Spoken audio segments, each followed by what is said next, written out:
Pessoal, então, quando a gente estuda física nuclear, a gente vai estudar o átomo como um todo. Então, pessoal, lembra que a gente estudou o átomo de Bohr. Então, Bohr introduziu para a gente o conceito de que os elétrons ao redor do núcleo, eles são quantizados. Então, não tem emissão de energia constante. E isso evita com que o elétron caia em direção ao núcleo. Então, esse modelo é de 1913. Então, nessa época, a gente tinha a ideia de que o núcleo era positivo e em volta dele a gente tinha os elétrons negativos. Só que a gente nunca tinha visto nem o próton, nem o nêutron, que é o que a gente falava que compunha o núcleo. Porque eles foram descobertos em 1919 o próton e em 1932 o nêutron. Então, toda vez que a gente olha na tabela periódica, o elemento ele vai estar representado com o número atômico e o número de massa. O número atômico é o número de prótons que ele tem e é o que define cada um dos elementos. Então, se ele tem um próton, ele é um elemento, se ele tem dois prótons, ele é outro elemento, e assim por diante. E o número de massa, que é a massa do próton mais a massa do nêutron. O elétron, como tem uma massa muito pequena, a gente não considera na massa do elemento químico. Então, vai estar lá os dois números. Isso daqui não é regra, sabe? Tem gente que representa desse jeito, tem várias representações.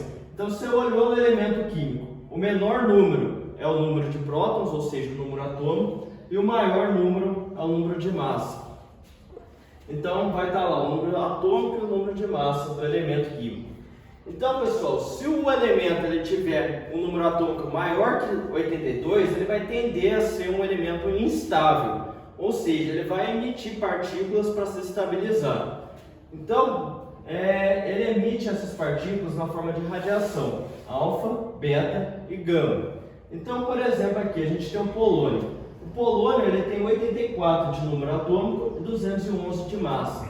Então, se ele emitir uma partícula alfa, ele vai perder 4 de massa e vai perder 2 de número atômico. Então ele vai virar o chumbo, porque mudou o número atômico, então ele vira o chumbo 82-207. Então a radiação alfa ela é representada por 2 de número atômico e 4 de massa. É como se fosse o elemento químico L. Então 2 e 4.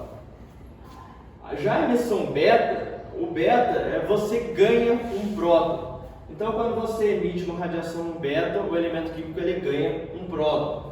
Então está aqui o nosso sódio, que tem número atômico 11 e número de massa 24. Se ele emitiu uma partícula beta, ele vai ganhar um próton, então ele vai ficar com 12 de número atômico e vai continuar com a massa 24. Então se mudou o número atômico, muda o elemento químico. Então ele virou de sódio, virou magnésio. Já a emissão gama, ela nada mais é do que uma radiação eletromagnética. Então ela não muda o elemento químico. Então, por exemplo, a gente tem aqui o nosso cobalto. O cobalto ele está no estado excitado de energia. Então ele tem muita energia ali. Então, para se estabilizar, ele vai emitir essa energia na forma de radiação. Então ele emite a radiação gama e ele vai continuar sendo cobalto, só que vai ser um cobalto com menos energia do que ele estava aqui. Então a radiação gama ela é uma radiação eletromagnética. Se vocês olharem, a frequência dela é maior do que 10 elevado a 20 Hz. Então se a gente fosse calcular a energia emitida da radiação gama, é uma energia muito grande. Então essa daqui tem um potencial de gerar danos no nosso tecido muito grande. E pessoal, essa radiação gama, ela geralmente é emitida junto com a radiação beta ou junto com a radiação alfa. Então elas acontecem ao mesmo tempo. A radiação alfa é mais fraquinha, a gente consegue bloquear ela com uma folha de papel. A radiação beta vai precisar aí de uma camada de madeira, por exemplo. E a radiação gama vai precisar de uma parede de chumbo. Por isso que quando vocês vão tirar raio-x, o cara tem que ficar atrás de uma parede de chumbo para se proteger da radiação gama. Para vocês que é exposto a um período pequeno não vai fazer mal nenhum, mas para a pessoa que trabalha com isso ao longo do tempo pode fazer gerar algum dano para ele. E pessoal, a gente tem como gerar energia a partir dos elétrons, dos átomos, né? Então a gente tem, que a gente conhece hoje em dia, a fissão nuclear e a fusão nuclear. A fissão a gente quebra um átomo em dois. Então, por exemplo, a gente pega um nêutron, atira em direção ao urânio enriquecido, 235. A gente vai quebrar esse urânio em dois átomos, que tem menor massa. Pessoal, se a gente pegar esses átomos formados e somar as massas dele, vai ser menor do que a massa do urânio que deu origem a eles. Essa diferença de massa é a energia liberada. Então, o que acontece numa usina de fissão nuclear? A gente tem uma água que passa dentro do radiador, só que essa água não sai dali, ela permanece ali dentro. Ela passa dentro do negócio lá que faz a fissão nuclear.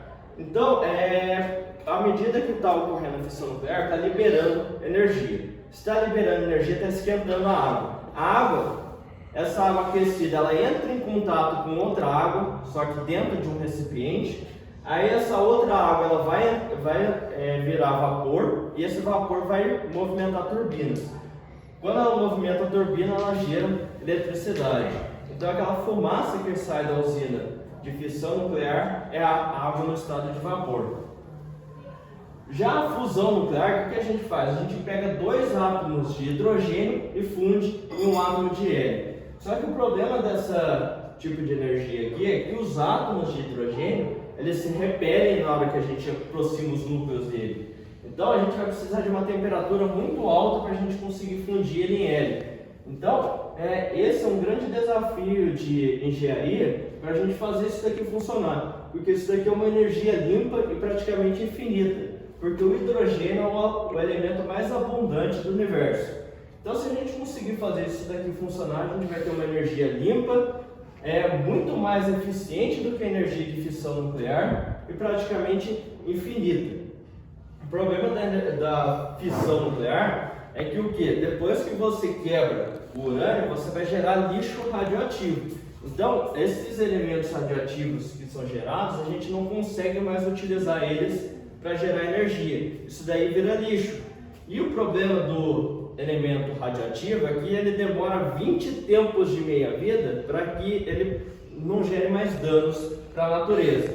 E o que é tempo de meia-vida? É o tempo que um elemento cai a massa dele pela metade. Então, por exemplo, se a gente tem 100 gramas de um elemento, se passar um tempo de meia-vida, vai cair para 50. Mais um tempo de meia-vida cai para 25, depois para 12,5 e assim por diante. Então, o tempo de meia-vida é o tempo necessário para a massa cair pela metade. Então, se a gente tiver a massa inicial dividir por 2 elevado ao número de meias-vidas, a gente vai ter a massa que a gente vai ter. Então, por exemplo, 100 gramas dividido por um tempo de meia-vida, 2 elevado a 1. Então, 100 dividido por 2 elevado a 1, 100 dividido por 2, que dá 50. Se fosse 2 tempos de meia-vida, 100 dividido por 2 elevado a 2, que dá 4. 100 dividido por 4 dá 25. E assim a massa vai caindo sempre pela metade. Então, depois de 20 tempos de meia-vida, o elemento para de gerar danos, para de ser perigoso. Então, por exemplo, se a gente pegar o Césio 137, que é aquele que teve acidente aqui no Brasil. Então, o Césio 137 tem um tempo de meia-vida de 30 anos. Então, seria necessário 600 anos para que esse Césio 137 parasse de gerar danos. Então, aqui a gente tem a massa inicial, aí tem o decorrer do tempo. Então, à medida que os tempos de meia-vida vão passando, a massa vai caindo sempre pela metade, diminuindo até a gente chegar nos 20 tempos de meia-vida, que daí o elemento fica inócuo, ou seja, inofensivo.